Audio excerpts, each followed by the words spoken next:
សួស្តីអ្នកគ្នាថ្ងៃនេះមាននឹងបន្តសាររបស់យើងទៀតគឺរឿងស្ដេចអ្នកណាចាអេស៊ីភាគ4អ្នកទាំងអស់គ្នាតោះមកខាប់ពេលវេលាយូរយើងទៅបន្តភាពរបស់យើងទៀតទៅហ្មងទៅដូចស្អាមានរឿងតនេដែរចឹងណាហើយគ្រាន់តែបើកភាពនេះមកអ្នកគ្នាកូនឃើញមានកូនស្រីរបស់យើងក៏កំពុងតែទាញកូនអាបកតដើម្បីកូនប្រុសរបស់យើងគឺខាំបឺតឈាមប្រកបចឹងទៅនិយាយថាវាហាក់ដូចជាកូនស្រីរបស់យើងនឹងគឺគាត់ចង់ធ្វើគ្រប់បែបយ៉ាងឲ្យតែថាបានកូនប្រុសរបស់យើងនៅចិត្តចឹងទៅអ្នកគ្នានិយាយថាកូនស្រីរបស់យើងគឺបាននិយាយថាគាត់ដឹងថាចិត្តតែខ្លួនគាត់នឹងធ្វើចឹងទៅគាត់និយាយថាមានអារម្មណ៍ចឹងថា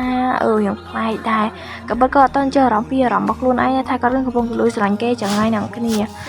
ហើយនិយាយថាគាត់និយាយថាសុខនិយាយថាបារម្ភកូនពីកូនប្រុសរបស់យើងខ្លាំងមែនទែនរហូតឡើងគាត់និយាយថាគាត់សុខចិត្តឈឺខ្លួនក៏មិនចង់បាត់បង់កូនប្រុសរបស់យើងនឹងទៅណាដែរថាចឹងទៅឲ្យកូនប្រុសរបស់យើងនឹងគឺខំកគាត់ឡើងនេះមកចឹងទៅហើយពេលណាកូនប្រុសរបស់យើងគាត់មានជាការភ័យតក់ស្លុតខ្លាំងមែនទែនគឺគាត់អត់ទេគាត់ក៏បាននិយាយថាគាត់អត់មានអីទេគាត់និយាយថាខត់ខំប្រឹងសម្ដែងចឹងណាហើយនិយាយពីក្នុងចិត្តរបស់គាត់មានជាការនឹងគ្នាមើលគាត់ខំប្រឹងទប់ខ្លាំងណាស់គ្នាឡើងក្តាប់ដែរទប់អាយថាគ្នាអារម្មណ៍បែបវិថាដូចជាបិសាចចឹងណាគ្នាពួកគាត់ខ្លាចគាត់នឹងទៅខំកកូនស្រីរបស់យើងចឹងទៀតទៅណាគ្នាហើយគាត់ក៏បានរុញកូនស្រីយើងចេញចឹងទៅហើយគាត់ក៏បាននិយាយថាធ្វើមុខបែបលើហើយបែបថាអត់អីណាគ្នាគាត់អត់កើតអីចឹងទៅឬទាំងយកកបលដែលគាត់បានធ្វើដោយដៃហ្នឹងយកទៅពាក់ឲ្យកូនស្រីរបស់យើងតែកូនស្រីរបស់យើងគឺគាត់បានកាពីចេញព្រោះតែមនុស្សកំពុងតែមានអារម្មណ៍ថាកំពុងតែបារម្ភគេចឹងទៅហើយគេមកធ្វើដាក់ខ្លួនអញ្ចឹងមានអារម្មណ៍ថាខឹងដែរចឹងទៅក៏បានស្រែកច្រឡោះទៅកាន់កូនប្រុសយើងថាខ្ញុំមិនចូលចិត្តក្រវល់បែបនេះទេខ្ញុំតើអ្នកសូរីអ្នកគ្នាតើអ្នកកំពុងតែលេងសើចជាមួយខ្ញុំមែនទេហើយព្យាយាមបញ្ឆោតខ្ញុំអ្នកគិតថាអ្នកមិនសមនឹងទទួលបានការចាប់អារម្មណ៍ទេឬហើយដល់ពេលកូនស្រីរបស់យើងក៏បានដើរចេញទៅហ្មងទៅអ្នកគ្នារត់ទៅហ្មងអ្នកគ្នាទុកឲ្យកូនប្រុសរបស់យើងគឺនៅក្នុងវិមាននឹងម្នាក់ឯងចឹងទៅហើយកូនស្រីរបស់យើងនឹងក៏បាននិយាយថាកូនប្រុសរបស់យើងគឺស័ក្តិសមនឹងនៅទីនេះហើយចឹងទៅហើយពេលកូនប្រុសរបស់យើងគឺគាត់បានមើលកូនស្រីរបស់យើងនឹងគឺរត់ចេញពីគាត់ចឹងទៅហើយគាត់ក៏បានលោតជង្គង់រើអាក្រវល់ដែលគាត់បានពាក់ឲ្យកូនស្រីរបស់យើងចឹងទៅហើយកូនស្រីរបស់យើងរត់បានឆ្ងាយបន្តិចក៏មានអារម្មណ៍ថាខ្លួនឯងនឹងជាខុសដែរចឹងទៅហើយក៏មិនគាត់ក្នុងចិត្តថាមិនគួរទុកកូនប្រុសរបស់យើងគឺនៅក្នុងវិមាននឹងម្នាក់ឯងចឹងទេហើយគាត់ក៏បានរត់ទៅកន្លែងវិមាននឹងវិញចឹងទៅអ្នកគ្នាហើយក៏កាត់មកកូនប្រុសរបស់យើងកំពុងតែអង្គុយនៅក្នុងវិមានហ្នឹងណាគ្នាវិមាននឹងវិមានអីទេហើយកូនស្រីរបស់យើងហ្នឹងគាត់និយាយថាគាត់រត់មកដល់ហើយក៏បាននិយាយថាល្អណាស់ដែលគាត់មិនតន់ទៅណាហើយក៏បាននិយាយនិយាយថាបែបនិយាយថាមិននិយាយចង់ចេញណាហើយក៏បាននិយាយថាចេះខ្ញុំគ្រាន់តែបារម្ភពីអ្នកខ្លាំងពេកហើយក៏ខ្ញុំគ្មានបំណងស្រែកដាក់អ្នក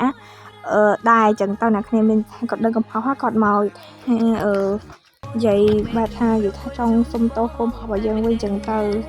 ហើយដល់ពេលហ្នឹងក៏បាននិយាយបន្តទៀតថាឲ្យកូនប្រុសរបស់យើងហ្នឹងគឺសាកល្បងនិយាយថាធ្វើ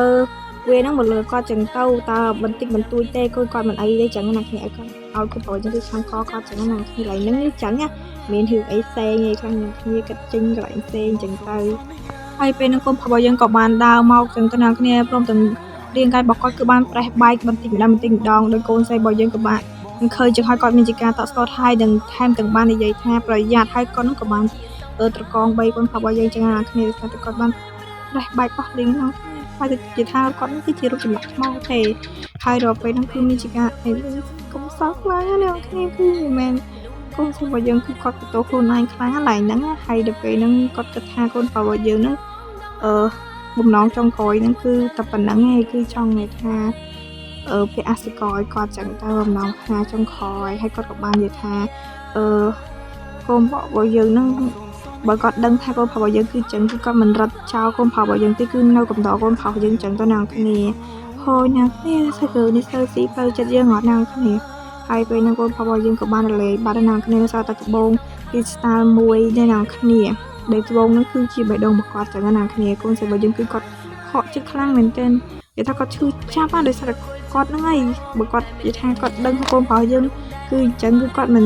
ទុកកូនប្រុសយើងចោលទេណាគ្នាគាត់បន្ទោសខ្លួនឯងផងឡើងថាគាត់ក៏បានយំសត្វទឹកថ្មិចហ្នឹងទៅលើត្បូងហ្នឹងហើយក៏បានយកដៃរបស់គាត់ហ្នឹងទៅនិយាយថាចាប់លើត្បូងហ្នឹងយកមកអោបនឹងត្រង់ណាគ្នាវិញវិញកំសត់គាត់បាននិយាយថានៅទីបញ្ចប់នេះជាអ្វី ទាំងអស់ដែលនៅសល់ពីก่อนហើយពេលហ្នឹងគឺជាអពុទ្ធហេតុត្មងអ្នកបងគ្នាដែលពងដែលជាបេះដូងកូនប្រុសយើងគឺបានភ្លឺយ៉ាងចាំងអ្នកគ្នាដោយសារតែដំណក់ទឹកភ្នែកកូនស្រីរបស់យើងអញ្ចឹងតអ្នកគ្នាប្រហែលហើយកូនស្រីរបស់យើងនឹងក៏បាននិយាយថា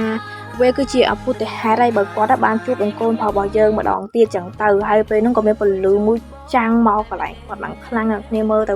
ហើយស្រីរបស់យើងក៏បានស្ដាប់ប៉ុណ្ណឹងសិនអ្នកគ្នាមិនចឹងនៅភាពក្រោយទៅយើងណាកុំភ្លេចតាមដានទស្សនាទាំងអស់គ្នាហើយអ្នកនរគ្នាមានជាការភ្ញាក់ផ្អើលដែលទស្សនាមីហ្នឹងគឺដាក់ប័ណ្ណចម្រៀងដោយសារតែ admin ចូលតួចឹងណាអ្នកនរគ្នា